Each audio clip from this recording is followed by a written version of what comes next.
Okay. Hi, everyone. Welcome. For those of you who don't know me, my name is Tegan Goldsmith-Hitzman. I am the Executive Director for the Ottawa Jewish Historical Society. We are really excited to have all of you here tonight. I was saying earlier when we got on, I think this is the largest registration we've ever had for a Zoom meeting, so this is really exciting. Um, Before we get started, I'm going to introduce our president of the board, John Diener, who's going to say a couple words, introduce our presenter, and then we'll get on with the presentation. John, take it away. Thank you, Tegan. Good evening, everyone, and thank you for signing up for tonight's lecture. However, before we begin tonight's meeting, I'd like to take a moment to acknowledge the passing of our immediate past president, Terry Levine, who sadly passed away on January 2nd. Terry was not only a dedicated leader of the Ottawa Jewish Historical Society, but also one of its greatest champions. Her passion for preserving the history of our community was boundless, and her energy and determination inspired so many of us to become more involved and to aim higher in our work. Even during Terry's illness, she remained focused on moving the society forward, encouraging new projects, supporting innovation, and reminding us why the Society's work is so important. The current life history video interview project she was so excited about is just underway and is one example of the legacy she leaves with us. Beyond the Society, Terry spent decades giving of herself to Jewish and broader community organizations, both here and in St. John, New Brunswick, always leading with commitment, warmth, and purpose. She was never content to simply participate. She stepped forward, took responsibility, and made things happen. It was an honor to work with her, and we are grateful for the time, wisdom, and leadership she shared with us. On behalf of the Ottawa Jewish Historical Society, we extend heartfelt condolences to her husband Ellis, to her children and grandchildren. May Terry's memory be a blessing, and we will honor her by continuing the important work she cared so deeply about. And now for tonight's event, Ian Dara edited the memoir of a Jewish doctor unjustly imprisoned in Canada during World War II, entitled Blatant Injustice. This memoir has been widely quoted by historians. Ian was the communications lead for the Government of Canada's Holocaust Education Outreach Program.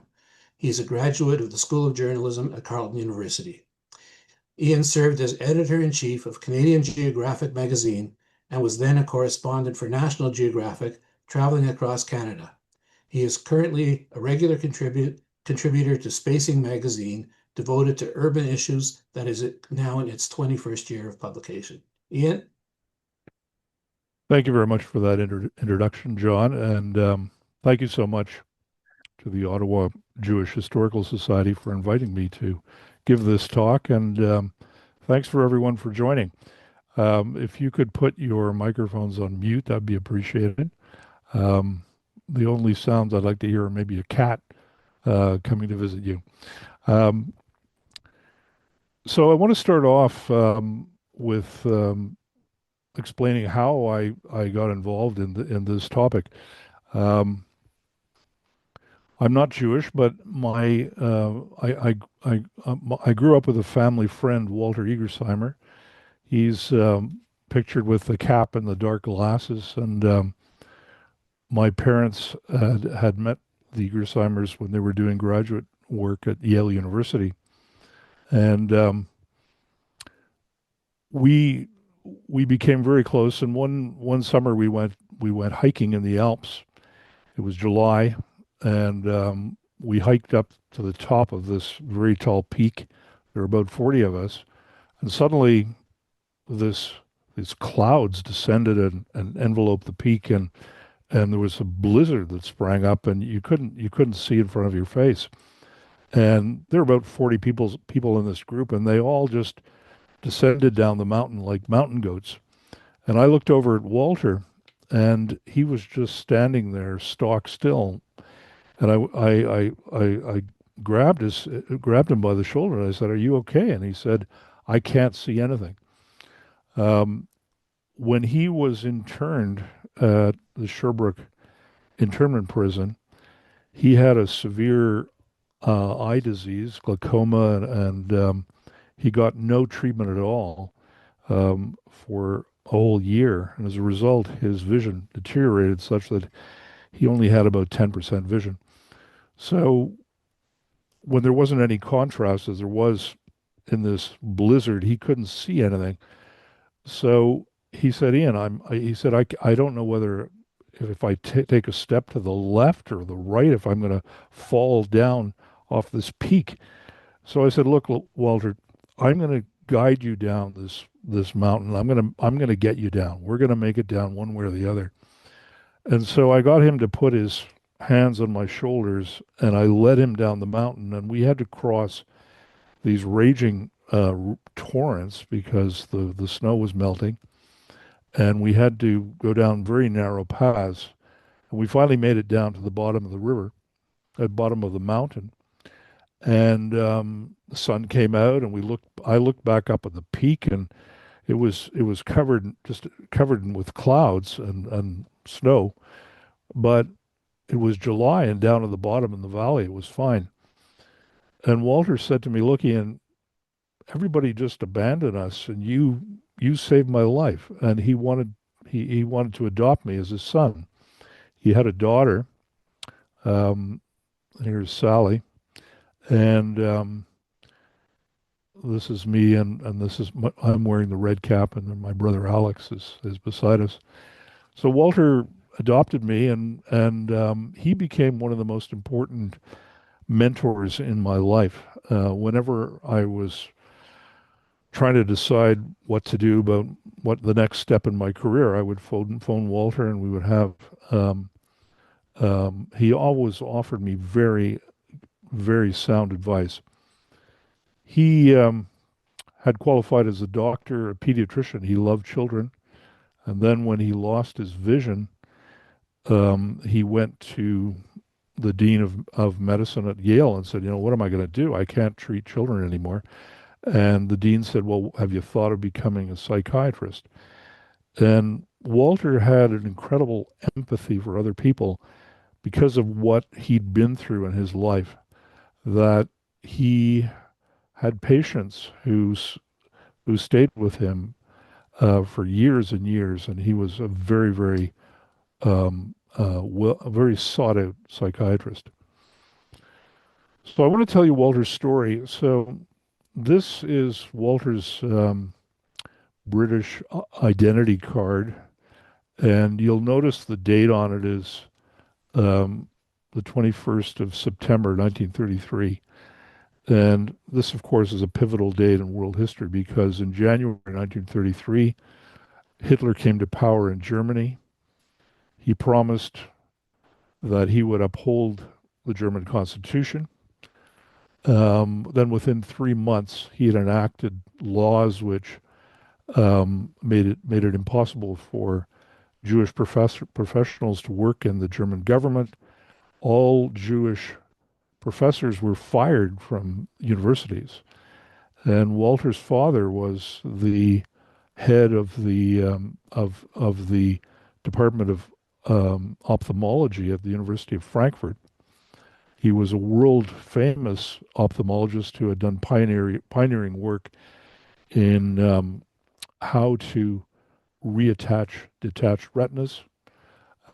He had given talks in the U.S. and Canada, and was a good friend of the leading doctors in North America, including Wilder Penfield, who was a famous neurologist at McGill University. So suddenly, like so many other Jewish families in Germany, the Egersheimers they lost their income because Dr. Josef Egersheimer was now suddenly unemployed. And Walter's mother decided she she said, look, we can't stay in Germany. It's just unsafe. There were gangs of brown shirts roaming through Frankfurt. They smashed the windows of Jewish stores. They smashed the windows of the Egersheimers' house. They had a lovely house, 3-story house in downtown Frankfurt. And so Walter's mother decided it was no longer safe to stay in Germany, and she arranged to put Walter on a train and sent him to England. And in the 1930s, England was a safe haven for Jews. England took in about 80,000 Jewish refugees. And so Walter went to a boarding school in Kent. Um, he had a really tough time at the beginning because all the other boys, he didn't speak a word of English. The other boys teased him for his for not speaking English and for his heavy German accent. But he was a smart kid. He quickly learned English. He got top grades and won a scholarship to the University of London to study medicine. And at the start of World War II, he was in his fourth year at the University of London, and there was a shortage of doctors, and the medical students were asked if they wanted to volunteer to work in the hospitals, and Walter did. He was working in a hospital just outside London, and he was treating British soldiers who had been ferried across by the small boats from Dunkirk, and they would arrive on stretchers. Many had been terribly wounded, and Walter was thrown into this work. He was working 14 hours a day. He'd have to cut off the uniforms of the British soldiers, often had to amputate limbs to save their lives. And he was working flat out to save British soldiers, and he wanted to join the Royal British Army Medical Corps. At the same time, the right wing press in Britain, which was very much like Fox News is today in the U.S., they started whipping up um, an hysteria these that the Jewish refugees in Britain could be actually somehow Nazi sympathizers, and they might become spies. And the British government decided to set up tribunals, and they examined every single Jewish refugee. And you can see here, this is a page from Walter's identification booklet that he had to carry with him. And the judge determined that he was indeed a refugee from Nazi oppression. And he was told, and all the other refugees, Jewish refugees in Britain, were told that if they carried this identification with them and that it stated they were refugees, that they would not be interned, as had been done during World War I in Britain. So Walter thought he was safe. He was volunteering and at a hospital, saving the lives of British soldiers. He wanted to become a British citizen, and he wanted to join the Royal British Medical Corps. Well, one evening while he was in the hospital, he felt this iron grip on his shoulder, and it was a British bobby who said, "Sir, I'm sorry, but you are under arrest." And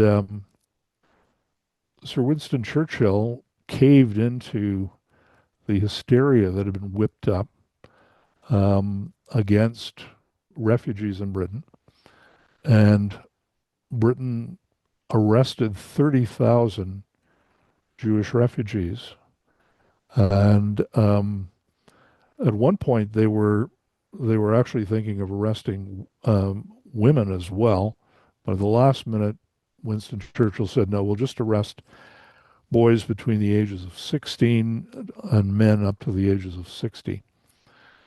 So suddenly you had 30,000 people behind barbed wire. Um, the British did not have um, they did not have enough guards. They didn't have a way of feeding these people, and so Britain decided to ask Canada and Australia to take these refugees, who they were now describing as dangerous enemy aliens, um, and incarcerate them in the dominions. The the tragedy is that from the very beginning, the staff at the Canadian Embassy knew that the British had actually misled the Canadians. So these weren't dangerous enemy sympathizers or dangerous Nazis. They were doctors. They were Jewish refugees from all walks of life, and they were sent on prison ships under atrocious conditions. Um, the ship that Walter was on was called the Ettrick, and so all the Jewish refugees were crammed into the lower holds of the ship.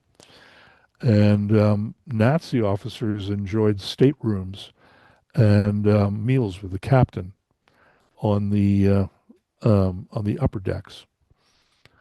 Um, Walter and in all there were 2,300 Jewish refugees who were shipped to Canada, and more would have been shipped, except that one of the prison ships, called the Arendor's Star, was torpedoed by a U-boat. At this point in June and July of 1940, the Nazis still controlled the North Atlantic, and the radar hadn't been developed at this point, and so the Nazi U-boats were sinking many Allied ships. The Arendora Star sank, and 600 innocent refugees lost their lives. And there was such an uproar in the British Parliament that Britain stopped sending any more refugees to either Canada and Australia.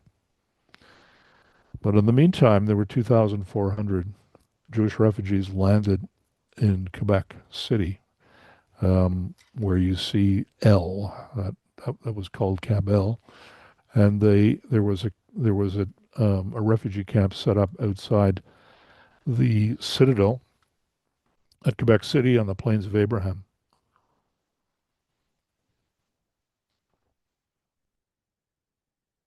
Now, when you read about these internment camps,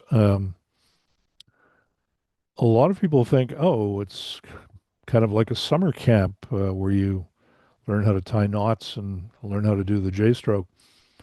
Um, the term camp was actually a propaganda word that was developed by the British during the Boer War, where they rounded up civilians and put them in so-called camps. But these were actually prisons. They were surrounded by barbed wire, and there were guard towers. The Canadian soldiers were actually given machine guns to guard these dangerous refugees. This is the view looking over the St. Lawrence River. You can see the old Quebec Bridge crossing the St. Lawrence on the right side, and off in the distance are the Appalachian Hills. And the Jewish refugees would often gather here at this spot overlooking the river, um, and look longingly at. They thought they could see um, the Appalachian Hills of Maine and New Hampshire. Many of them had visas to go to the U.S., and Walter had actually won a scholarship to finish his medical degree at Tufts College in Boston. But even though he showed this, he showed his letter of acceptance to Tufts University, the commandant at Camp L would not let him go. Um, the One of the things I've just discovered I found a document at Library and Archives Canada, which is a survey of all the internees, and a third of the internees had been incarcerated in Nazi concentration camps in Germany, mainly Dachau and Buchenwald, before they escaped to Britain. And in 37, 38, 39, the Nazis started rounding up Jews and um, torturing them in Buchenwald and Dachau. And then all of a sudden in 1939, they gave gave the inmates of these concentration camps the option of just leaving of Germany. They weren't allowed to take anything. They had to leave. They had to leave all their belongings behind, but they were allowed to escape Germany, and that's how these refugees ended up making it to to Great Britain. They would have to travel through either Italy in some cases, Switzerland, or Belgium. But one of the things I've been finding is that being incarcerated again behind barbed wire and facing soldiers with fixed bayonets um, re-traumatized these Jewish refugees, and they feared that they were going to be tortured again in Canada. There was one young man who had been tortured at Dachau, and he panicked at Camp L in Quebec City. He tried to escape, and he was shot in the head. The the guards were really the Canadian guards were really untrained. Many of them, they had been given orders to shoot if anyone made any of the prisoners made an effort to try to go towards the gate, or if they at night if they appeared in a window or opened the door of their barracks. And so they were trigger happy. Um, they Many of them were extremely prejudiced against Jews, and they were also prejudiced against Germans because some of them were veterans of World War One. So the Jewish refugees at Camp L and then the other internment camps faced this kind of double prejudice. This is a rare photograph of the huge um, circular barriers of barbed wire that were strung around Camp L on the Plains of Abraham. And Walter, even in his 80s, would often have nightmares, and he would wake up screaming, and he was dreaming that he was caught up in this barbed wire. And he just hated barbed wire because he'd seen so much of it in the Canadian internment um, prisons. The the engineers who installed barbed wire around the Canadian prisons just seemed to go to such an excess. They would have like 3 layers of barbed wire. So if you managed to cut your way through one, you had 2 more to go through, and then you'd be shot by one of the guards in these towers. This is one of the gates at Sherbrooke, Quebec. This was called Camp N, and you can see just how many how many layers of barbed wire there are. The security was very tight. Ironically, the Jewish refugees didn't try to escape because they felt that if they did try to escape, first of all, they might be shot, but otherwise, the other thing was if they were caught, then they would actually be thrown into prison, and the Canadian government would have a reason for um, bringing charges against them.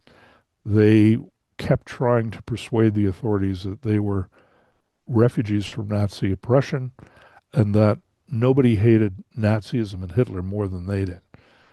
In fact, if you look at the per capita percentage of Jewish refugees who enlisted in both the British and the Canadian Army, it's actually much higher than native-born Canadians.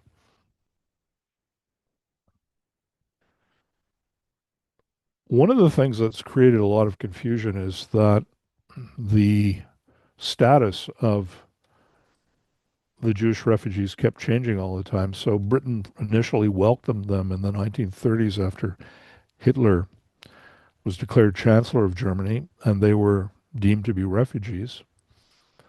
Then suddenly Britain declared them dangerous enemy aliens. And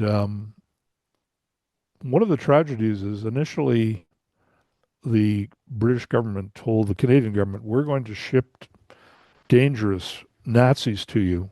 We're gonna ship captured captured Luftwaffe pilots, and we're going to ship crews of U-boats, and so these are very dangerous people.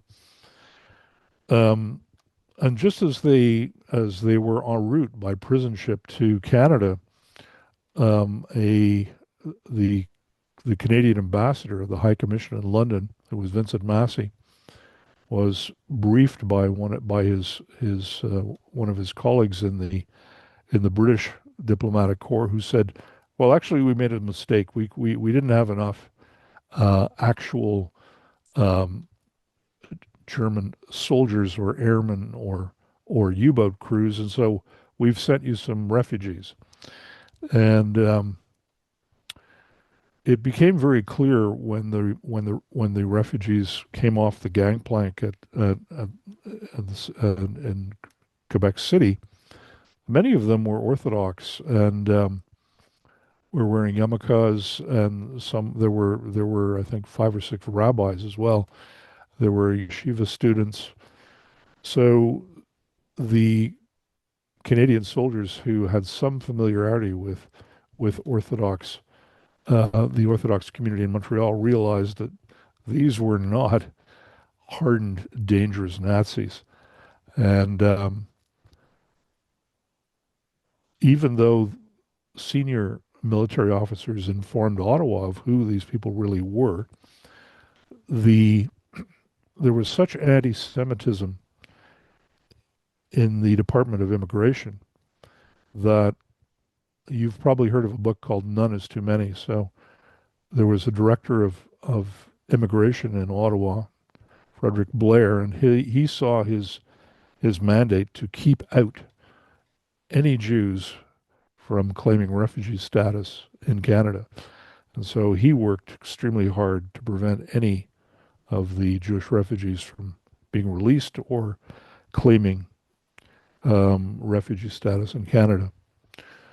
One of the things that the the Liberal government of Mackenzie King did that really clouded things was, unlike any other of the Allies, they created something they called prisoner of war class 2. And these included civilians, merchant sailors, and crews of passenger liners. And so for the first year, the Jewish refugees were declared to be prisoners of war.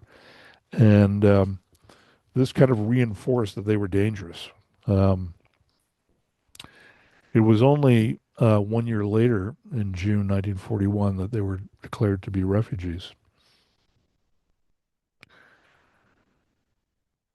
So these are photographs taken by the internees themselves of the internment prison at Sherbrooke, Quebec, which was actually one of the worst of the 9 internment camps.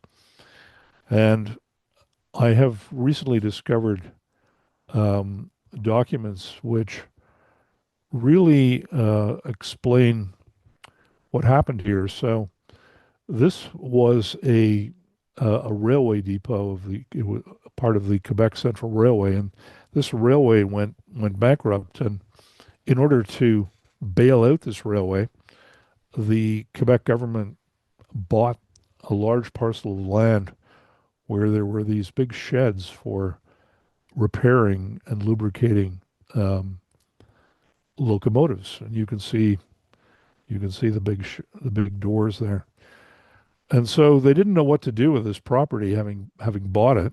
And first they offered it to a local regiment in Sherbrooke called the Sherbrooke Fusiliers. And their commanding officers toured the site, and they said, "No, we don't want this site. It's the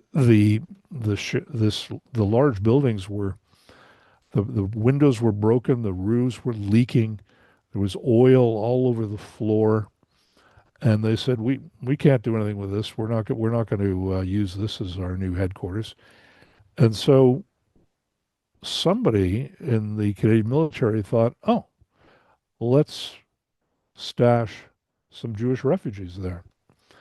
And so 700 Jewish refugees were taken by train from Quebec City to this particular railway depot just south of Sherbrooke, Quebec. It's today it's about a 10-minute drive from the center of Sherbrooke. And one of the things I've discovered is that I found among the Jewish refugees, there were many skilled architects, there were plumbers, there were electricians, there were draftsmen, in addition to leading scientists and doctors. The the Jewish internees went on a hunger strike because there were no functioning latrines. There was only one tap to serve 700 people. The roof was leaking. There were no beds. The beds had been shipped to another internment camp nearby in Farnham, Quebec, in the Eastern Townships by mistake. So they went on a hunger strike, and the commandant of the camp um, threatened to split them all up and send them to internment camps where genuine Nazis were being held. And they had been already been interned with Nazis in Quebec City, and the Nazis had threatened to slit their throats, and there was um, fights breaking out. And so the Jewish refugees at Sherbrooke said, "Okay, we will end our hunger strike if you provide us with building materials to fix this place up." And so the Jewish refugees, you see this fellow with a wheelbarrow, they decided to demonstrate that they wanted to cooperate with the Canadian authorities, and they were hoping that they would win their freedom, and they wanted to enlist in the Canadian Army. So they were hoping if they could demonstrate that they were willing to cooperate and actually fix this facility up, that they would win the trust of the local military officers and that they would gain their freedom. So they drew up plans and they worked for months to install showers, install proper washrooms. They built an infirmary, and because this building was so huge, it couldn't be heated. They actually built interior walls and a ceiling so that the this huge shed could be heated. Now, recently, I've been doing some research on how Nazi prisoners were treated, and the Canadian government rented a hotel for them in Gravenhurst in the Muskokas north of Toronto. It's a two-story hotel on a lake, and that's where they housed Nazi officers, whereas Jewish refugees were housed in this shed, which had these sheds which had been abandoned for years. And reading through the journals and camp diaries of the commandant of Camp N, it's clear that the Jewish refugees were treated extremely poorly simply because they were Jews. They did not matter. And the Canadian military realized very quickly that there was no one to stand up for them. In the case of Nazi officers and Nazi pilots, the Swiss government was acting as what they call the protecting powers. So the Swiss government would send in representatives to inspect the prisons where Nazi officers were held at Gravenhurst and at Bowmanville, Ontario. And if they heard any complaints, they would relay these to the Nazi government and the Nazis in Berlin. And then the Nazis would threaten to take out, have punitive action and take this out on Canadian soldiers imprisoned in Germany. So the Nazis had some leverage, whereas there was nobody to stick up for the Jewish refugees, and that's why they were treated so badly. I mean, the Canadian Army had thousands and thousands of double-walled canvas tents which they could have provided. But instead, they provided this uninhabitable railway shed. And the Jewish refugees were forced to stay in these terrible conditions for 2 years. Finally, they were moved to another camp, and the Canadian military decided to build proper wooden barracks, which were heated, which had stoves, and they moved in enemy German merchant marine sailors into these new barracks, but they wouldn't put the the merchant marine sailors in these old railway sheds. So you can see that the Jewish refugees were forced to wear these prisoner of war uniforms that had red circles on the back. These were bullseyes, so that if they did try to escape, the guards would have a target to shoot them. There were many artists among the internees, and they didn't have any materials, so they made their own paints and their own paintbrushes. And this is a watercolor on the upper right of what this railway shed looked like. So both all of this photograph was taken by an internee, and both these drawings are by internees.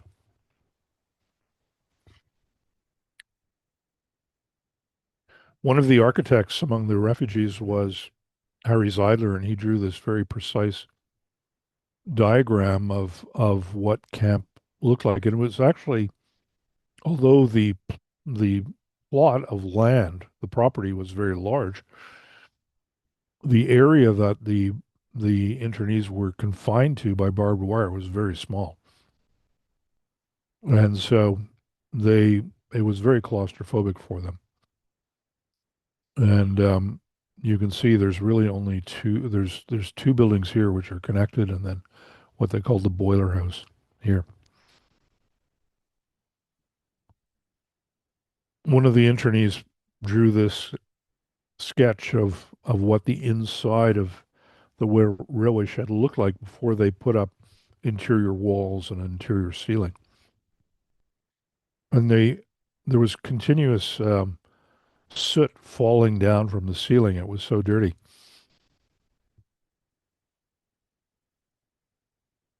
These are propaganda photographs taken by the National Film Board. And the caption on these photographs was "New uniforms for Canada's guests." And so this is there was an article published in the Montreal Gazette about these uniforms, and it totally glossed over what was actually going on.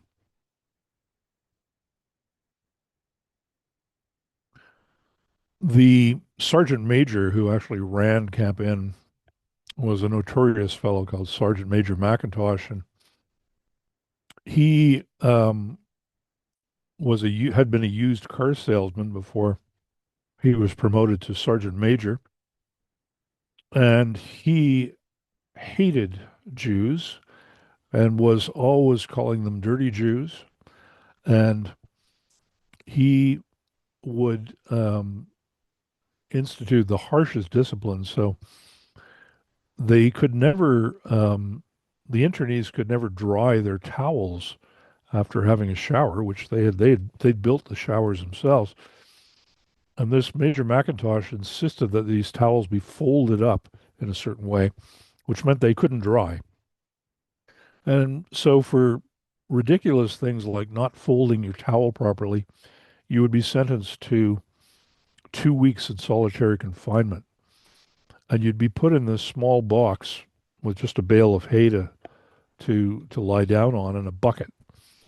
And for the Jewish refugees who'd survived Dachau and Buchenwald, this was just basically re putting them through this whole experience again, um, where they were being terrorized by this Sergeant McIntosh.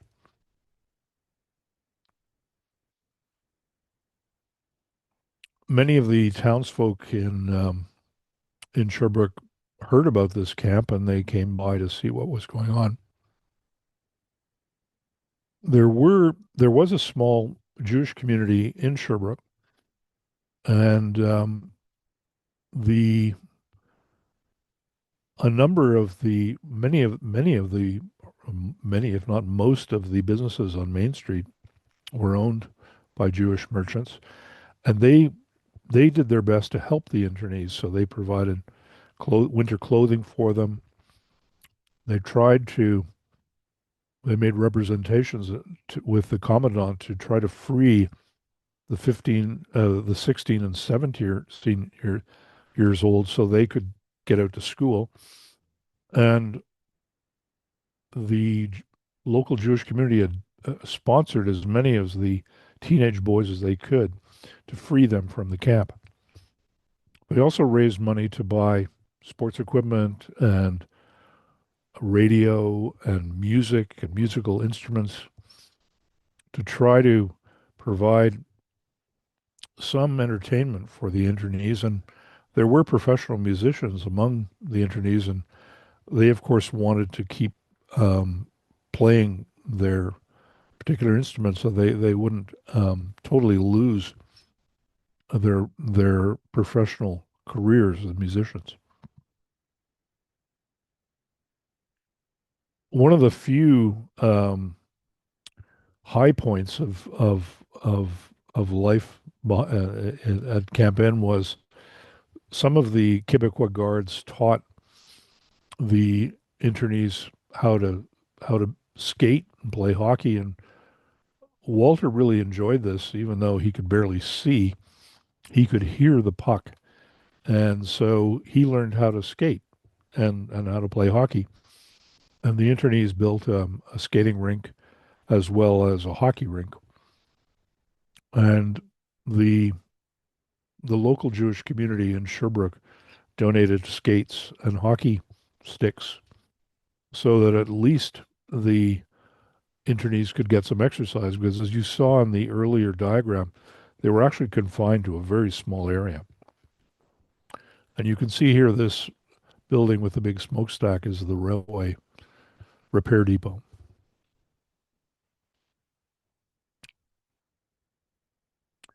So Sherbrooke is only about an hour and 40 minutes east of Montreal.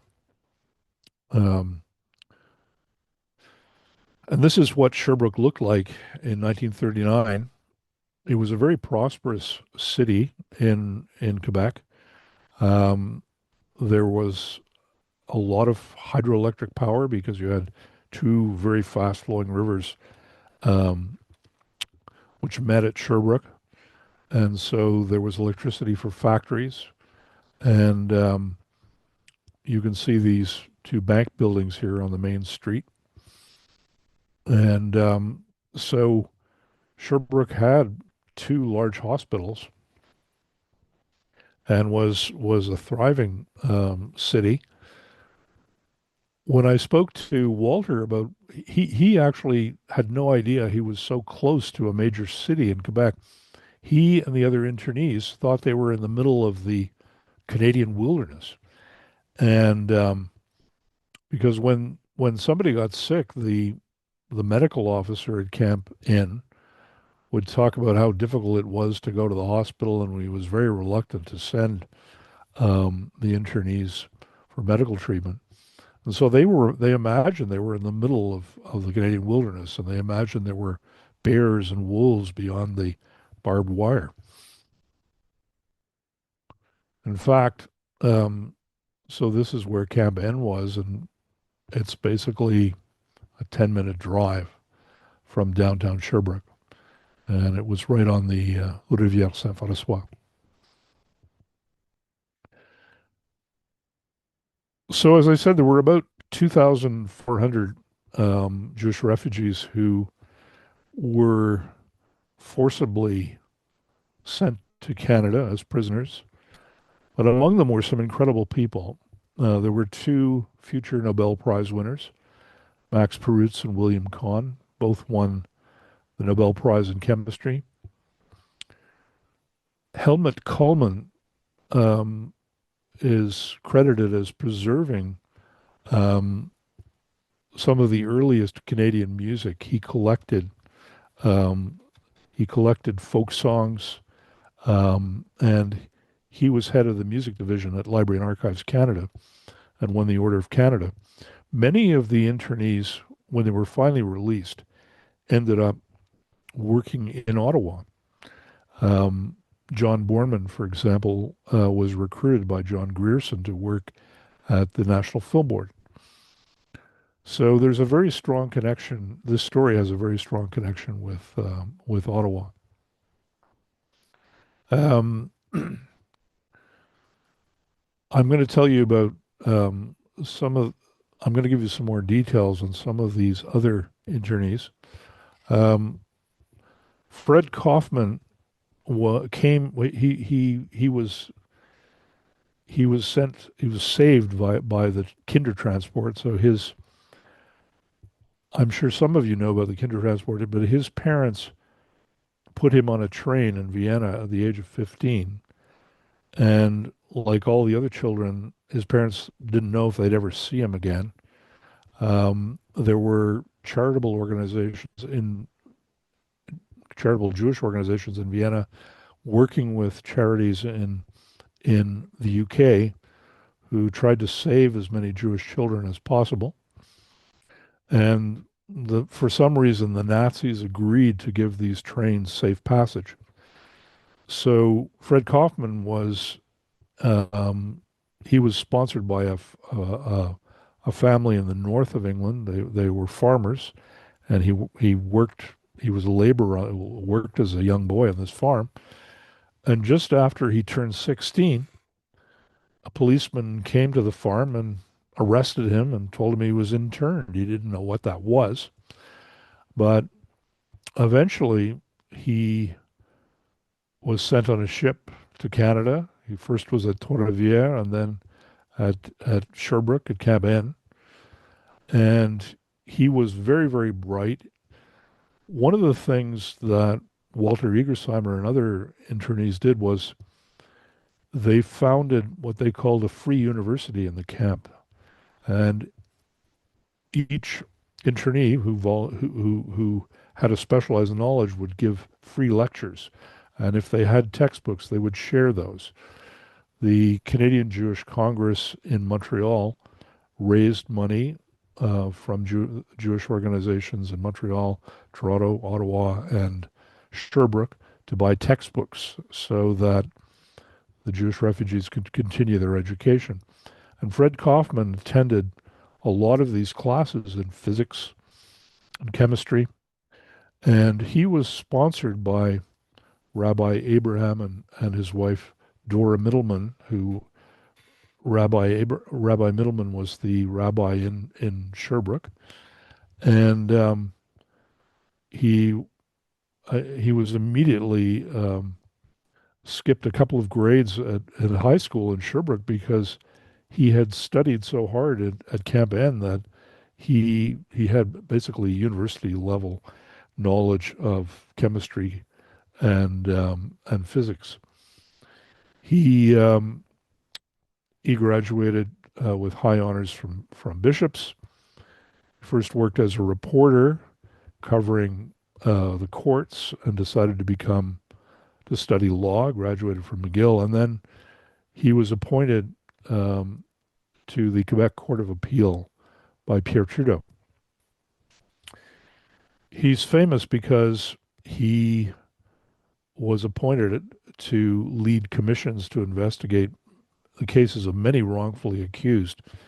And when you read his memoir, In Search of Justice, he talks about how the experience of being put behind barbed wire in Sherbrooke, Quebec, without being charged with anything, knowing that he was innocent, gave him a lot of sympathy for individuals who'd been accused of crimes who knew they were innocent. And so he had tremendous sympathy for those who were victims of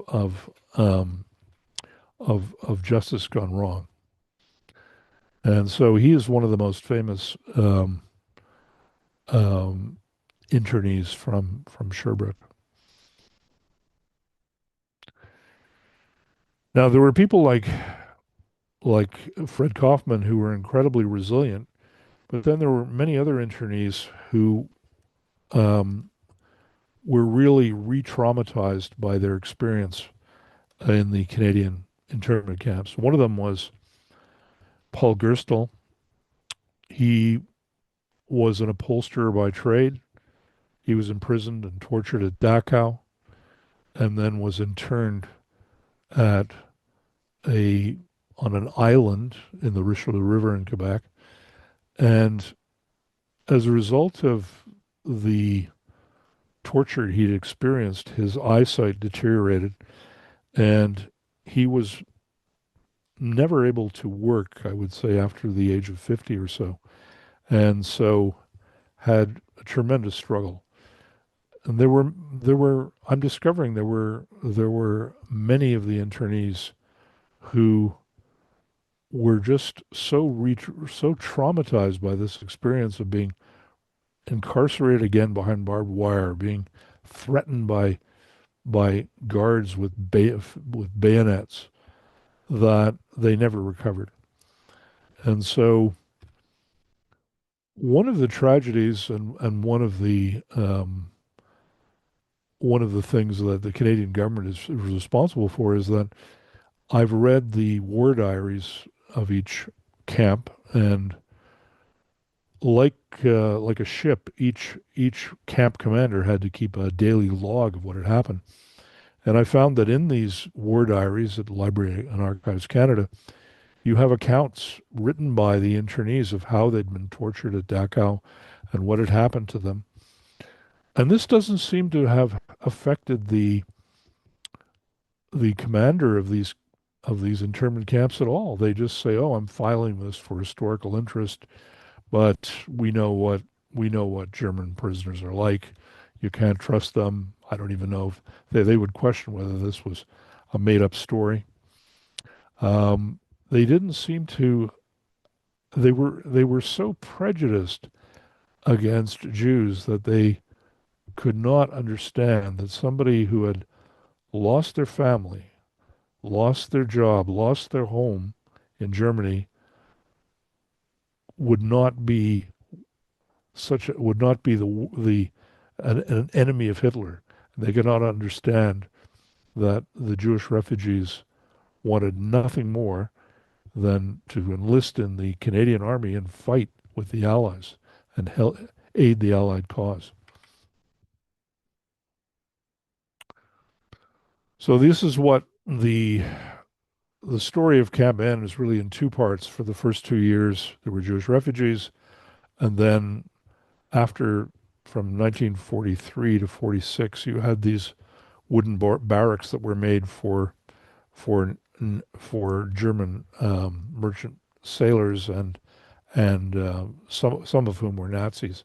So they had much better accommodations than the Jewish refugees.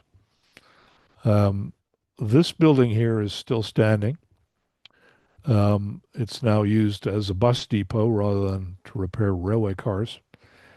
And I'm working with a committee in the Jewish community in Sherbrooke to install a historical plaque to mark where Camp N was, because there's a lot of families and descendants of internees who want to go to Sherbrooke and find out where their father or grandfather was interned. And right now, there's nothing to mark where that place was, and it's very, very hard to find. So that's one of the projects I'm working on. One of the things I've discovered in my research at the Canadian Jewish Archives in Montreal is that Sam Brofman in the 30s tried to assist Jewish refugees in Europe, but then after the start of World War II, and he heard about the Jewish refugees that the Canadian government had interned in Canada, he focused on trying to help the refugees here in Canada. And what he did is just incredible. I mean, he hired three lawyers, Saul Hayes, Stanley Goldner, Charles Raphael. They went and interviewed all the internees, and they they purchased basic necessities for the refugees, such as soap, razor blades, towels, pillows, pillowcases. They purchased winter clothing. Um, the the local businessman in Sherbrooke who was working with Sam Bronfman was Mr. Samuel Weinberg, and he became the representative on the ground at Sherbrooke for the Canadian Jewish Congress, and he was visiting Camp N on a weekly basis to try to iron out problems and see how he could help. Um, One of the mysteries to me is that the Canadian government was being paid by the UK government to house the Jewish refugees. In fact, I found documents at Library and Archives Canada that in 1941 the UK paid $2 million, and then another further million to the Canadian government to house civilian refugees. And $3 million in today's money would be about $58 million. At the same time, you had the commandants of the internment camps appealing to Sam Bronfman. They would say, "Look, we don't have enough towels for the refugees. Can you buy 500 towels? We don't have furniture, so that for the visiting room, or so that we can show movies. Can you buy um, can you buy 30 or 40 chairs for them?" And so the Jewish communities in Sherbrooke and Montreal and Toronto were having to raise money to provide basic necessities for the Jewish refugees at Camp N in Sherbrooke and at Camp I. Um, at the same time, and I'll go into this later, but this is the certificate of identity that Walter Egersheimer was given when he was finally freed in July the 11th, 1941. And this is really an example of the cruelty of the Canadian government. So he was, instead of being given a passport, he was given a travel paper which was good for 1 month. So it expired in on January the 11th, 1942, and the only option he had was to travel to Cuba via Barbados, and Walter didn't speak a word of a word of Spanish, but he was so anxious to get out of Camp N at Sherbrooke because he wasn't getting any medical treatment for his eye problems, and he had applied to enlist in the Canadian Army and in the British Army, but what was turned down because of his eyesight. So he was advised by one of the lawyers working for Sam Bronfman that the only option for him was to be deported to Cuba. And so he chose that option with 7 other internees. And in his memoir, I spent several years talking to Walter about what happened in Cuba, and we wrote the chapter of his story in Cuba, which is fascinating because there were German spies operating in Havana. One of the telling things I find is that the Canadian government would not pay for the train fare for internees from Sherbrooke to Montreal, and then they wouldn't pay the ship passage to Cuba. So Walter's family had to raise some money, and then the Samuel Bronfman contributed a sum of money as well, so that Walter and seven other internees could gain their freedom. And the Canadian Jewish Congress also had to purchase visas for Cuba because this was a money-making enterprise for Cuba. They were charging $500 US per visa, and then you had to put up a $2,000 bond US um, to guarantee that refugees in Cuba would not become would not claim any support from the Cuban government.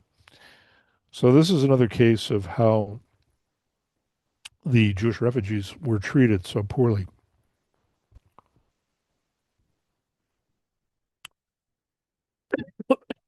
The the Canadian government would not pay for anything essentially, even though they were being paid quite handsomely by the UK government for the upkeep of the refugees. This is what Camp N looks like today. This is a bus terminus and depot, and the railway tracks are still there. They're rusted over now, and in the summer the grass grows up. But this is the railway that brought the internees from Quebec City to Camp N, and it brought another group of internees from Monteith, Ontario, from Northern Ontario to Camp N. Ironically, there is now a maximum security prison on the site of Camp N, and that's what you see here. There's actually a double fence of barbed wire around this large prison. And you can see here there's all these school buses parked here. So it's actually a very busy area in when the school year is on.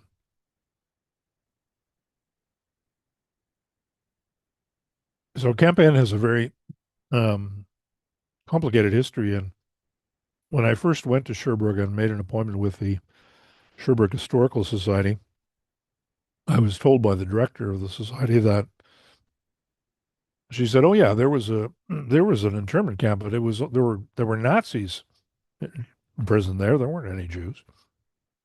And so one of my missions over the last couple of years has been to give some talks in Sherbrooke and meet with the new staff at the Musée d'Histoire de Sherbrooke. And there's now an understanding of this complicated history where for the first 2 years, Sherbrooke had been designated as the Jewish internment camp because when the internees were split up in Quebec City, the Jewish internees were sent to Sherbrooke and the Christian internees were sent to Farnham, Quebec. And to the shame of the Canadian government, they actually instituted the Nuremberg laws here in Canada where they were dividing prisoners by religion.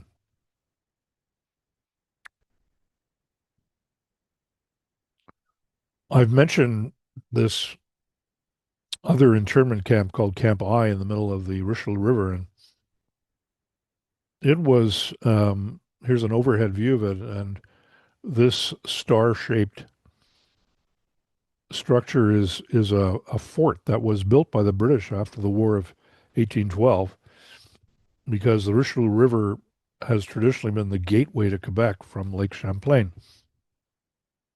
And the British and the Americans have used this route to try to invade and take over Canada or New France. And recently, a book has been published about during the war of the American War of Independence. The Americans actually invaded Canada and took over Montreal. And Benjamin Franklin tried to make Canada Quebec a one of the 14th colony. Um, the Jewish refugees were housed in this fort, which hadn't been occupied since 1870, and so they were brought over by ferry in the middle of the night in a rainstorm. Um, the main inhabitants, this is the dormitory where they were housed, and the main inhabitants of this dormitory when they arrived were bats, because this place had not been garrisoned for since 1870. Um, so once again, it's very clear that the Canadian military chose the absolute cheapest option and to house Jewish refugees, because the Canadian the Canadian government already owned this fort. It had been given to the Canadian government by the British, and it was only, for example, it was only 1 year later, and after the Jewish refugees had been imprisoned here, that there was actually a septic system set up to handle the WCs. Um, the conditions here were atrocious. Um, when the Every time the refugees were transferred from one prison to another, they were forced to strip, and they were inspected for lice. And the guards would go through all their possessions and steal whatever they could. Walter has a a a note in his memoir that originally he started off with a gold fountain pen, and he had some money, and he had some gold cufflinks, and by the time he got to Camp Ben in Sherbrooke, he had a grand total of 7 British pence to his name.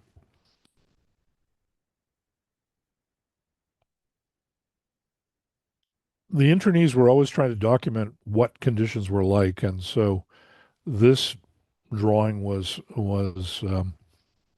made by an internee showing a bird's eye view of the small area they were actually forced to live in. So the Canadian military put barbed wire around this just one building, and then they had a little yard in front of it, and there were guard towers in each corner. So even though they were on a very small island, they only had the use of a very small part of that island. There were The Canadian Army had guard dogs to patrol the barbed wire fence, and in at Camp I, you had a large number of Orthodox and yeshiva students, and so that's what this drawing shows.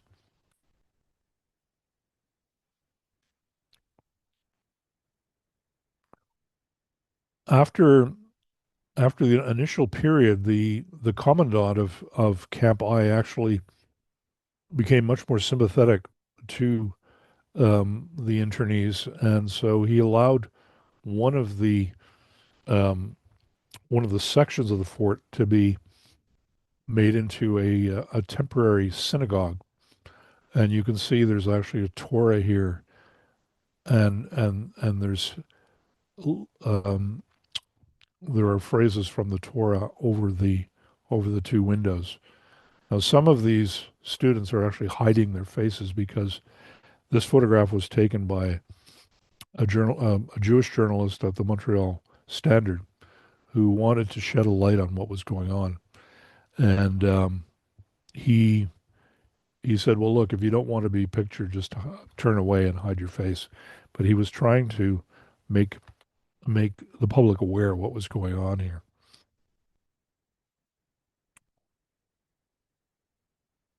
Frederick Blair was the long-serving Canadian Director of Immigration. That it was he who um, was so anti-Semitic that he felt his duty was to keep out as many Jews as possible from Canada, and that's where the term, how many Jewish refugees should we take? And one of his one of his officers is quoted as saying, "None is too many."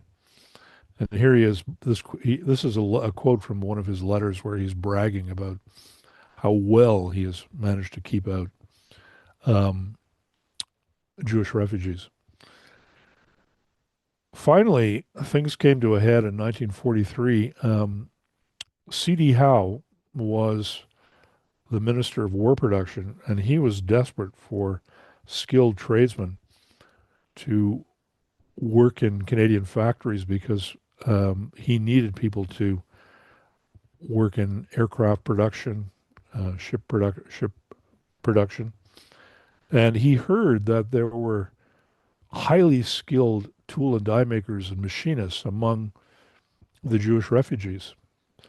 And things came to a head at a cabinet meeting in Ottawa where the um, the minister responsible for immigration was proposing to expand the works program in the Canadian internment camps. And this works program, they were using these highly skilled Jewish refugees to repair shoes and make things like wooden crates and camouflage netting. And C.D. Howe said, no, no, I need these people desperately to in our factories to make um, aircraft, and I want them freed. And finally, Mackenzie King agreed, and that's when the majority of the internees were freed in mid 1943. This is a photograph of one of these workshops that were set up in um, in the internment camps, and these men are repairing shoes. And there was a lot of pressure on the internees to work at these semi-skilled tasks, even though many of them were uh, world famous chemists, or they were tool and die makers, or they were physicians. Here they were being forced to repair shoes, and they were paid originally 20 cents and then 30 cents a day, and then they would get tokens with which they could buy cigarettes and chocolate in a canteen at the camps. And back in the 30s and 40s, virtually every adult smoked, and so everybody was addicted to nicotine, and so this was a powerful incentive to get people to work in these workshops, because people were so addicted to cigarettes that they wanted to satisfy their nicotine addiction in some way or other. I'm working with a committee to seek an apology from the federal government. The federal government has issued an apology to Japanese Canadians for the unjust incarceration of that community during World War II. And there's been an apology issued for the unjust incarceration, internment of many in the Italian community who had no connection with fascism, but they had an Italian sounding last name, and so they were put behind barbed wire, because during World War II, the War Measures Act was in force, and the right of habeas corpus was totally overridden, and so the RCMP could just throw anyone um, behind barbed wire. So one of the things we're highlighting is the theft of personal possessions of the internees, the lack of adequate shelter, food, sanitary facilities for these, uh, just the facilities that were chosen to house the Jewish internees actually violated the Geneva Convention on prisoners of war, which Canada had signed in 1929. And I have found letters in files at Library and Archives Canada where the top lawyer in the Department of External Affairs was actually advising the minister that it was very likely that the government of Canada was violating its obligations under the Geneva Convention. But the government of Canada there was such anti-Semitism at that point that nothing was done. Um, there are detailed accounts of how the military that was running the internment camps did not provide medical or dental care or glasses. And a British diplomat came upon a boy of 17 who hadn't his glasses had gotten broken on the prison ship from Liverpool to Quebec City, and he hadn't been able to read his mother's letters for 3 months. His glasses broke, and one of the lenses fell out, and he couldn't read. So Sam Bronfman and the Canadian Jewish Congress was raising money to buy glasses for internees, and they would hire opticians to go to the camps and examine the internees to determine what kind of corrective lenses they needed. The other thing I've discovered is there's a number of diaries in the archives, and the guards were regularly sexual assaulting the teenage boys in the camps, and the commandants should have um, provided better security. There was the first director of internal operations was a General Panay, who came from a distinguished military family in Montreal, and he had actually recommended that that the teenage boys be separated from the adults, and that a separate youth camp be set up. And he sent a formal recommendation to cabinet in Ottawa, but they did not act on this. So all of this is willful neglect, and we're seeking an apology from the federal government for that. The photograph you see is of Heinz Kassel, and the all the internees were photographed. They were given numbers, and the photographs were distributed to the RCMP so that if they did try to escape, the RCMP and local police could capture them easily. This is a design of a plaque that I have proposed be set up at Camp Inn in Sherbrooke, and I've consulted with other historians, and they believe there should be historical plaques to mark every one of the 9 internment camps.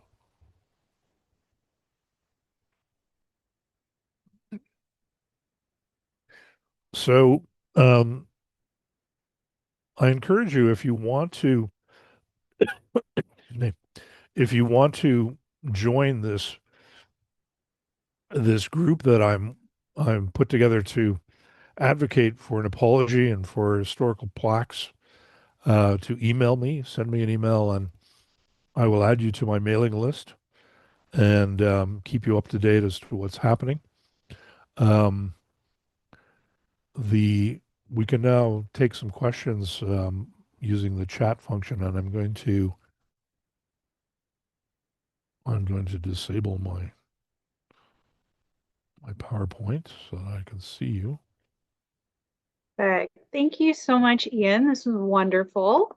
Um, like he said, if anybody has questions, please put them in the chat. We will read them out and answer them that way. Um, I will actually kick off with a question for you. I'm also a historian. I understand, specializing in a topic and putting your heart and soul into it and reading everything you possibly can and doing all of this research. But is there anything throughout all of this that just kind of struck you or surprised you the most out of all of your research? Anything you came across that was just so surprising? Well, I was very surprised to learn that the British government had was actually paying for the upkeep of the room and board of the internees, and how the Canadian military was always nickel and diming. I mean, they were always looking for the cheapest option to look after these, in terms of housing or the lack of things like soap and razor blades and writing paper. So I've come across all these letters to the Canadian the Jewish Refugee Committee in Montreal saying, please, we need papers so we can write letters to our families um, um, back in Britain, those who had managed to escape Germany. Well, in some cases, they had family in the UK who'd found safe, in the USA who'd found safety there. And then, that really surprised me, and I'm really surprised. I've been trying to understand why this completely inappropriate railway depot would be chosen as a as an internment camp. It doesn't make any sense to me. I think there's some financial dealings going on in the background that the Quebec Railway Company needed. They were going bankrupt, and they needed cash, and so I think the Quebec government bailed them out. But then immediately the federal government leased that land from the Quebec government, so it doesn't make any sense to me. And Excellent. so I've been trying to sort that out. Wonderful. Thank you. Okay, our first comment is from Paul Adler. He says that his father was one of the rabbis, and he's asking if he can describe his experience for a moment. Is that all right with you, Ian? Yeah, no, I'd like to hear your story. Paul, please take it away. Okay. First of all, my dad was a yeshiva student in Berlin during Kristallnacht in 1938. He got out of Germany before the war, went to yeshiva in Liverpool, and then, as you said, Jewish aliens in England at that time were sent out either to Canada or Australia. My dad was on the Ettrick, and I have a document from the Department of Citizenship and Immigration that describes that experience. I also have a paragraph that he wrote in his autobiography about his experience in the camps, which is quite different from your description because he didn't complain very much, but he said the following. In Canada, we lived in camps, mostly Jews, and we worked, studied, played, but were interned, confined behind barbed wire. There was enough food, even kosher, barracks to sleep in, no luxuries, but compared to German camps, we were in paradise. All the news I got from my parents and sister from Holland were not good. In the end, my father died from a heart attack. My sister and mother were interned in the internment camps and in the concentration camps, and only his sister survived. I was helpless. I could not help myself, and it was not a good situation. But he had friends. I had some friends. I was elected rabbi of the modern Orthodox section of the camp. This eventually made it possible for me to be released from camp to study in yeshiva in Toronto. And I have a picture of the camp. I don't know if you can see the camera or not. Oh He yeah, was yeah. he was in the internment camp, Camp I, and he was playing hockey with some of his friends. Other rabbis that were friends of his were Rabbi Shield, as well as Rabbi Fackenheim. Rabbi Shield and Fackenheim went to Toronto. And so I thought I'd share that story with you, and I'd be interested to hear anyone else who has relatives or friends who had those experiences or had any experiences in the camps. Amazing. Thank you so much, Paul. Well, Paul, if you could send me an email, I'd love to add your name to my list of children of internees and keep you up to date on this project. I'll be happy to join you in any of those requests as well. Okay. Amazing. Thank you. Okay, Trudy says, my understanding is internees and other victims of the Holocaust were told not to talk about their experiences, which just added to the trauma. Yeah, that's true. So, I at the Ontario Jewish Archives, the family of Heinz Cassell left many donated many letters and diaries of Mr. Cassell. He was in charge of the canteen at Camp N, and he was when he was finally got there was an accounting firm in Toronto that wanted to hire him, and so he was sponsored, and he was told by the RCMP he had to report to the RCMP in Toronto every week. He was told not to tell anybody that he had been interned, and when he married, the Canadian government took away the British citizenship of his new bride, and she became an enemy alien. So this was a real element of control. The Canadian government was trying to control his life. They wouldn't let him change jobs unless he applied to the RCMP to do that. And he wanted to prove that he was a loyal subject of Canada and Britain, and that he wanted to join the Allied fight. And so he enlisted in the Canadian Army and was dispatched to Brandon, Manitoba. One of the things I've discovered is that I found a list of internees who enlisted in the Canadian Army, and it's a large percentage of the internees, unless they were needed for other war work. So yeah, there's a lot of interesting comments here. Mhm. So Um, Valerie says, my husband's father, Erwin Steinhardt, and Erwin's brother Gerald were interned in Verdun. They witnessed the sinking of the other ship.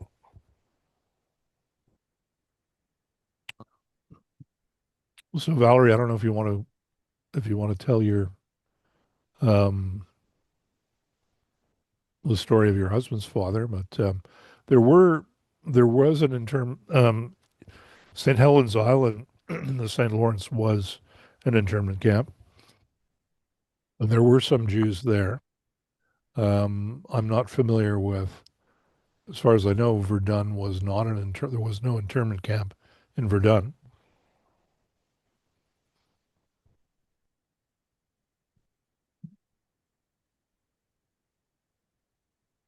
okay, perhaps we'll move on to the next one. Um, Trudy asks, what is your understanding as to why the Canadian government was so anti-Semitic?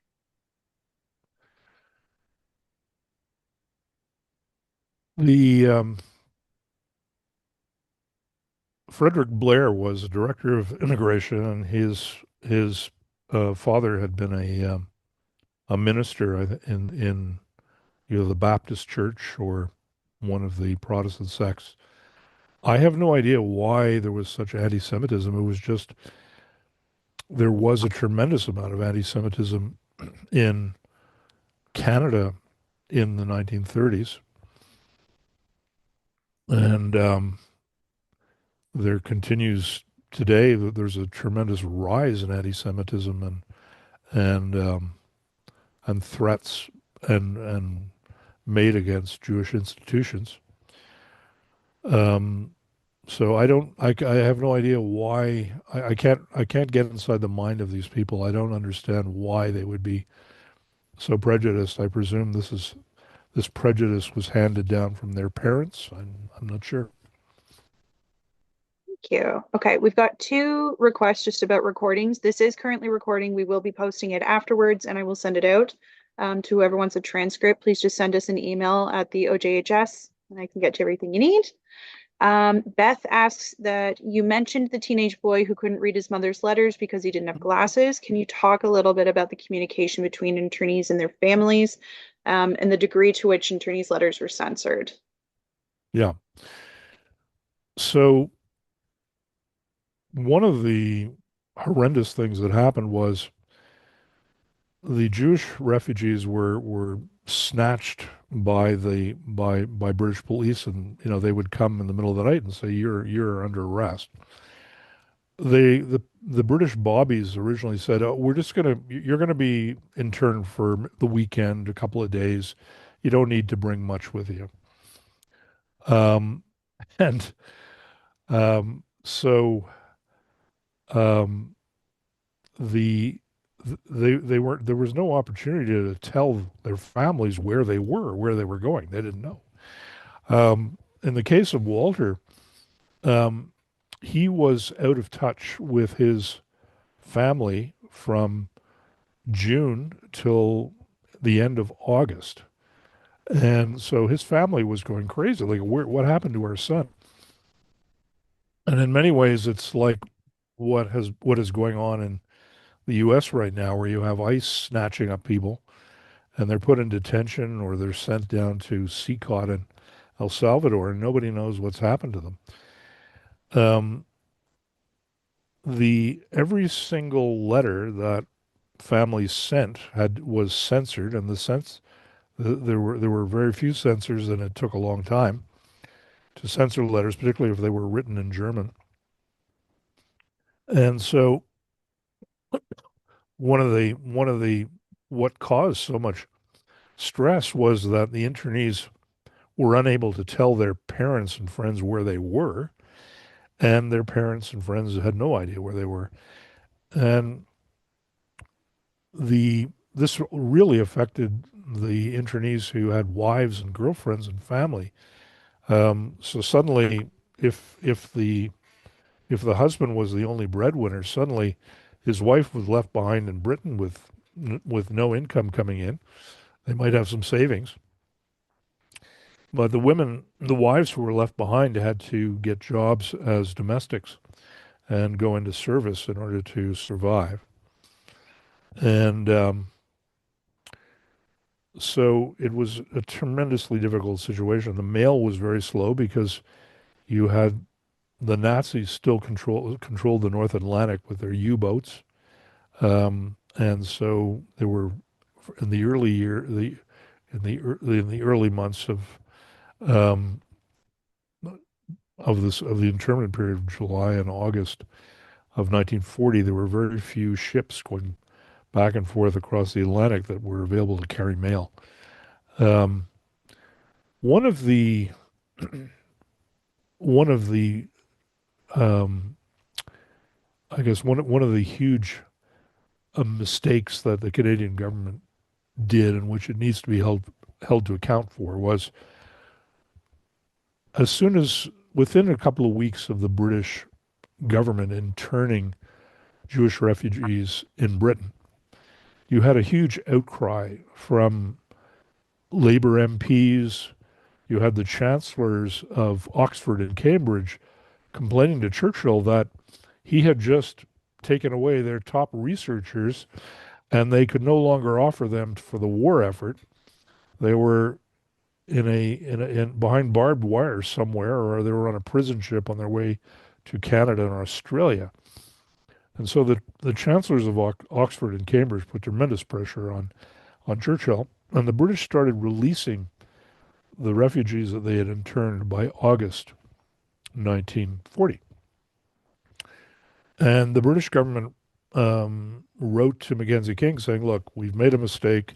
We should never have interned these Jewish refugees. We realize now we overreacted, so you can release them. But the government of Mackenzie King was so anti-Semitic that their whole focus was, okay, we don't want these Jewish refugees being released in Canada. So they approached the U.S. and said, would you take them? And the U.S. said no.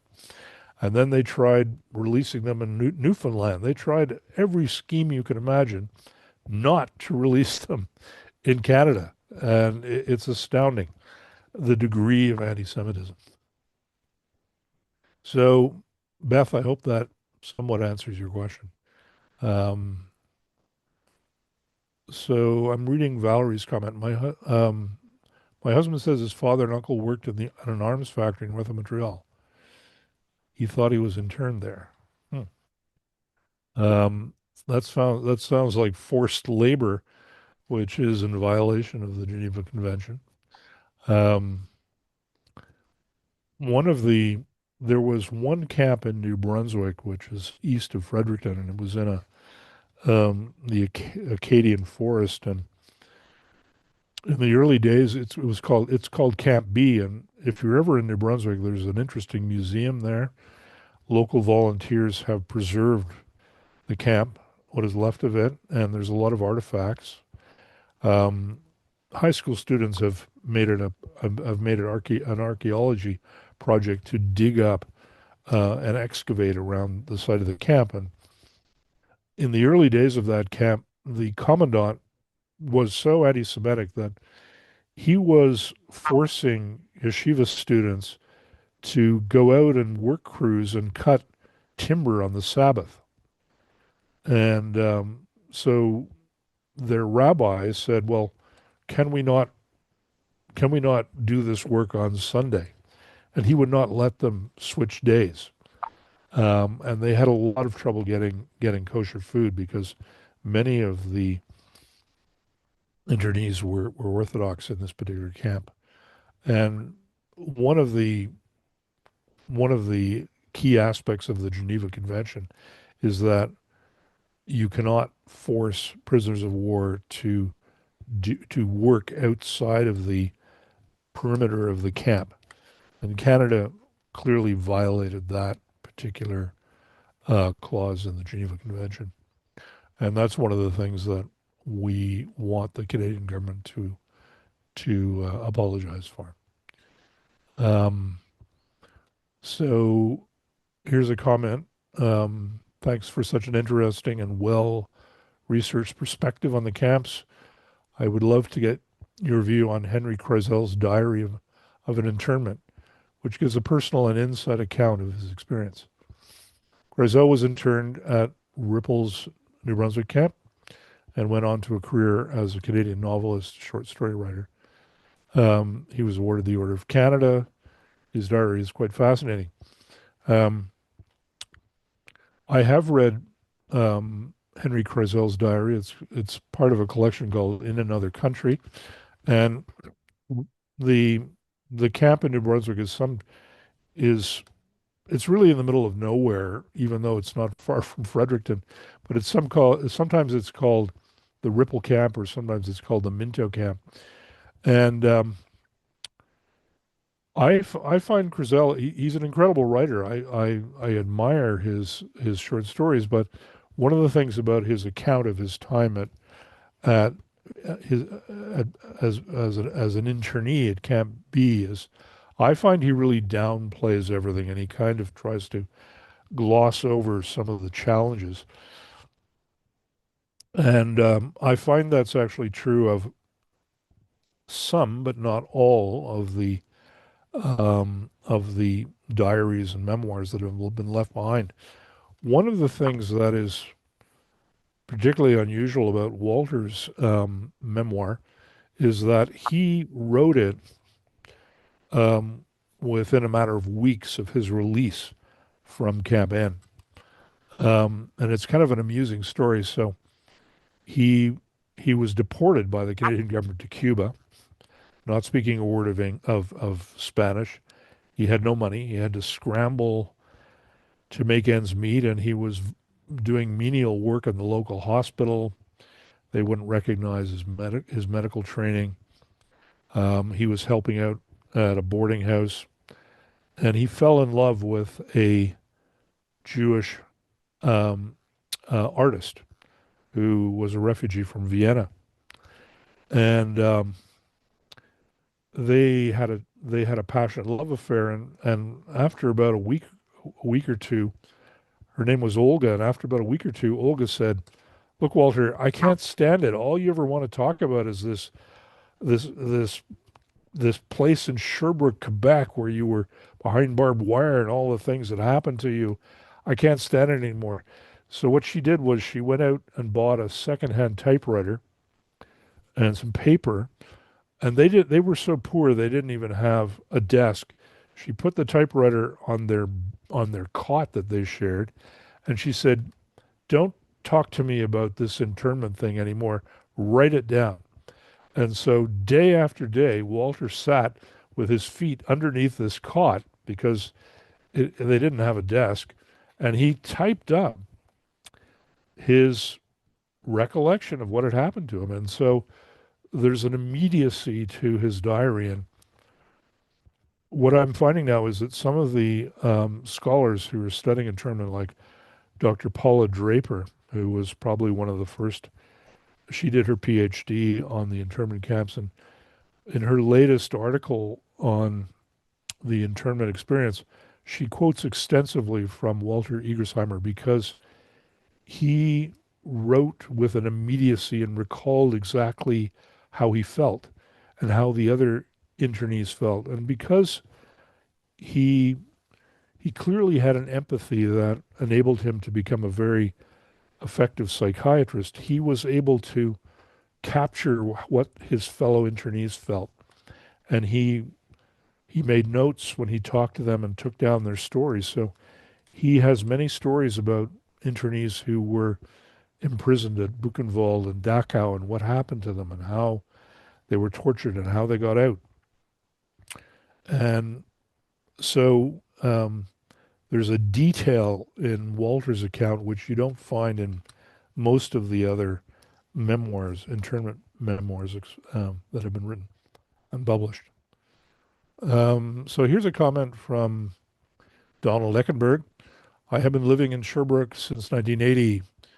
I did not realize where Camp N was located. It's so close to where I used to work, the Hotel Dieu Hospital. There's a small Jewish community in Sherbrooke, no official rabbi or synagogue. We are mainly served by the Chabad of Sherbrooke and the Eastern Townships. We celebrate many of the Jewish holidays in a small building that was bought by Rabbi Notik. About 20 to 30 people participate. I can make a few comments about the Jewish community left in Sherbrooke if you wish. Yeah, I'd be interested in hearing that, Donald. Dr. Eckenberg is a physician in Sherbrooke, so it'd be interesting to hear his point of view. Can you Can you hear unmute? me? Yeah, I think I unmuted. Can you hear me? Yeah, I can hear you, Donald. Okay. Try to Yes. point the camera more. Move your device so we can see your face. Yeah, that's like lower it or something. Yeah, that's good. Yeah, now I can see you. Okay. It's because I can't see myself. I'm not okay. Yeah. So I think from what I gleaned from what your presentation, Camp N was located where the prison is presently in on Talbot. Is that where Camp N was? Yes, that's right. It's 1075 Rue Talbot, and it's where the Talbot maximum security prison is. So I find it really ironic that this place, which was uh, a prison for unjustly imprisoned Jewish refugees, is still a prison, and it's a beautiful site right by the Saint Francois River, and it seems a shame to have a maximum security prison in what should be beautiful parkland. This is actually a 10-minute bike ride from downtown Sherbrooke, and it's about 5 minutes from Hotel Dieu. And in fact, what you see between a river and a prison is now a bike path, which goes Yeah, from Hotel Dieu up to Lennoxville. And I pass by almost several times a week. In fact, when I was working at Hotel Dieu, I take a short bike ride at lunchtime. The prison is actually still surrounded by several layers of barbed wire, although not quite as much as in your picture.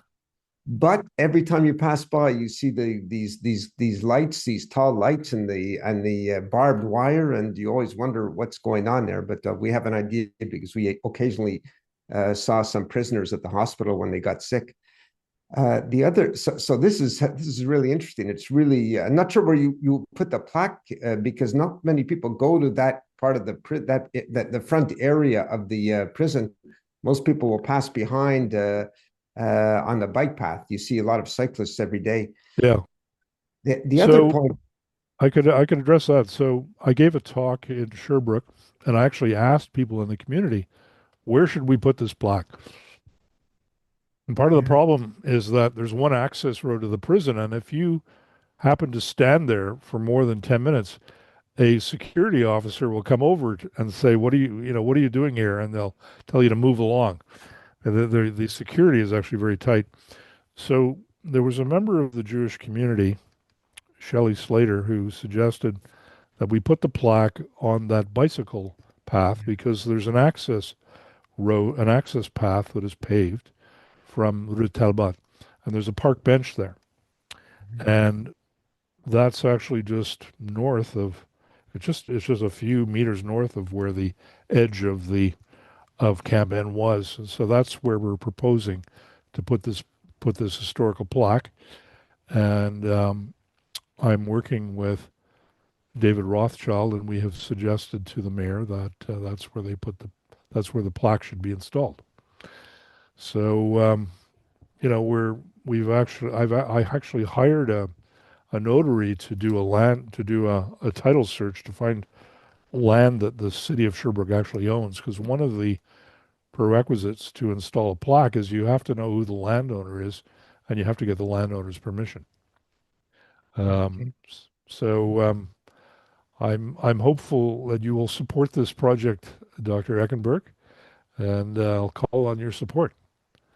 I'm 100% in favor of this. If you put it anywhere near the bike path, I can guarantee that there are hundreds of people who will pass by every week. Yeah, Uh, yeah, and there's a bench right beside the right. bike path there. So I'll send you a map of where this is, but I'm glad that you know the area, um, and I've consulted with many people in the Jewish community, and they seem to think this would be the best option. I mean, the ideal option would be to put it right where the one surviving building is, but it's being used. It's leased to a bus company, and in the morning and in the afternoon, the number of school buses that come in and out of that road, you wouldn't be able to go and visit the plaque because you can't stand there between there's the security forces from the prison, and then you have all this traffic of school buses coming in and out, in and out. So you can't park there, and you can't even walk there. So we're limited in where we can put this, but No, um, no, no one would go to that particular area anyway. No one yeah, I yeah, don't know how many times I've been to that particular area. Maybe once or twice since I've been in Sherbrooke. There's no reason to go there. Whereas the bike path, everybody's people are not just cyclists, but people walking, running. yeah, Uh, yeah. so Well, that's that's good to hear that you think that's a good spot. Um, so Donald, Dr. Eckenberg, I'll be in touch with you, and I'll send you a map of where precisely where we're planning to put this, proposing to put this plaque. We need to get the city of Sherbrooke to agree. Um, I've also spoken to other historians, including Dr. Pierre Anctil, who he was born in Quebec City, and he particularly wants to put an historical plaque marking the site of Camp L on the Plains of Abraham. Um, and he has written he has a chapter in a book on the history of the Jews of Quebec City. There was at one point a small but vibrant Jewish community in Sherbrooke, in Quebec City, and Dr. Professor Anctil has written an excellent book on the history of Campbell. Um, I so think he wrote a okay, good about to the hear Jews. good to hear from you. I just Okay, have another few comments. As far as the Jewish community in Sherbrooke, there's a cemetery, a Jewish cemetery. The synagogue was sold in 1982 because there weren't enough people to support it, and it became a different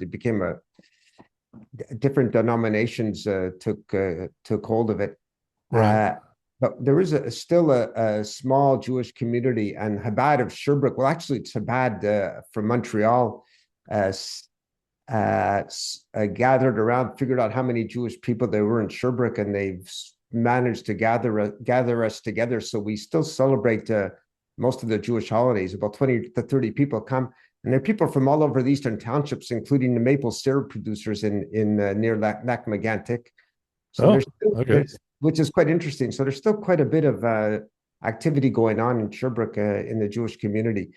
I'm not sure if the people are aware of what you just said. I don't know if I could. I would also like to get a copy of your presentation if possible, and I could share it with some other members of the Jewish community who might not be aware of anything that you said or most of what you just related to us. Okay, the other option is to purchase Walter's memoir. It's available at Black Cat Books in Lennoxville and Lac Brome Books in Knowlton, or it's available via at Amazon or Indigo Books. Okay. And it's also in many libraries as well. It's available through the Sherbrooke Library, for example. I donated copies for the community. And my foreword to the book really sets the whole scene for what happened and how these Jewish refugees who thought they had found safety in Britain ended up in Sherbrooke. One of the things I was going to mention, and you'd find this interesting as a physician. So Walter, as a physician, recounts how there were quite a few doctors at Camp Inn, but all they had in their infirmary was a few bandages and they couldn't really treat anything, and so they would diagnose a problem and they would make an appointment with the medical officer at Camp Inn who was assigned, and he was reluctant to send ill internees to the Sherbrooke Hospital, which was 10 minutes away. And this, I think, also was part of the anti-Semitism that pervaded Camp Inn.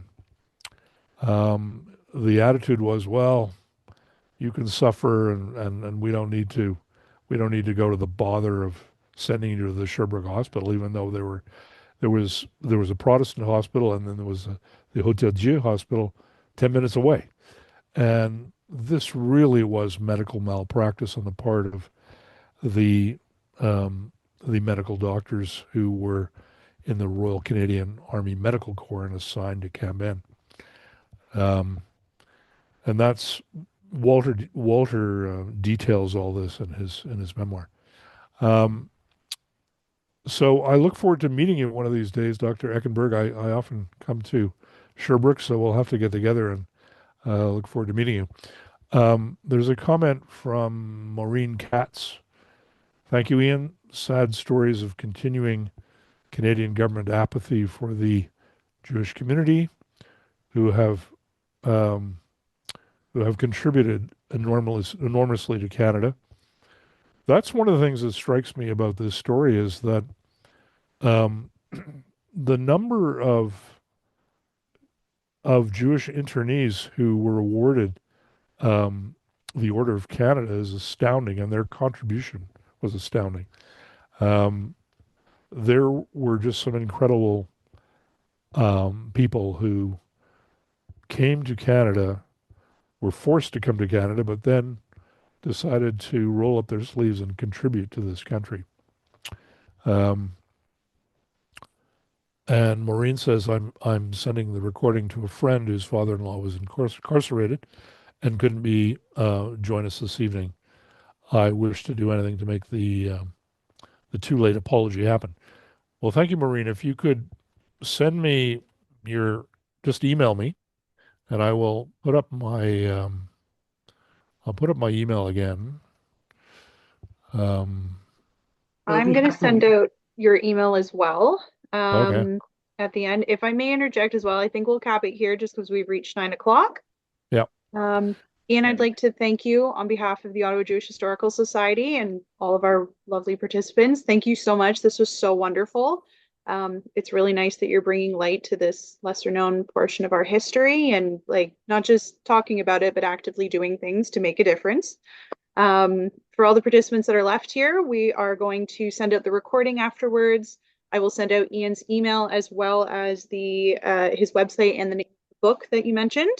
If anyone has any questions, they can reach out to me or they can reach out to Ian. Thank you so, so much. And have a great night, everyone. Well, thank you, Tegan and John, for hosting my talk, and it's been really great hearing the questions and hearing the incredible stories from participants. Thank you. Thank you All very right. much. Have a good night, everyone. If you are in Ontario, stay safe with the snow. Thank you. Okay. Bye.